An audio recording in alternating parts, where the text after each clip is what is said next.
Hello po sa mga kabayan natin mga OFW na gusto mag-apply ng legit na OFW loan. Ayan, magle-legit check na naman tayo mula kay Sir Raz. Ang sabi niya, very accommodating yan si Sir Jan. Kahit sobrang aga, mag-reply agad siya. Thank you, Sir Jan. Ayan po.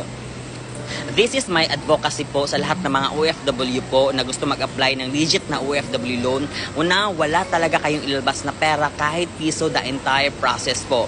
Document-based po tayo at non-collateral at saka pure online application po. So meaning, no need na magpunta sa mga branches po namin kasi mag-video call, interview po tayo once ma-complete yung requirements ninyo.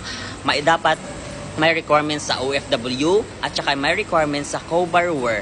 Ang co-borrower ay dapat immediate family po na andito sa Pilipinas po.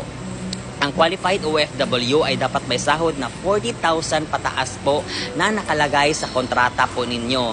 Since document-based po tayo at saka non-collateral, so meaning hindi kami humihingi ng any ORCR, land title, titulo ng bahay ninyo, hindi kami humihingi ng pera po as paunang bayad or cash out po. Ayan po, 3 to 5 working days po ang proseso po natin and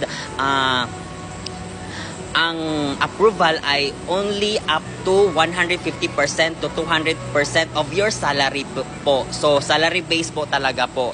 So, meaning, maximum of times 2 ng sahod po ninyo ang pwede pong ma-loan po ninyo.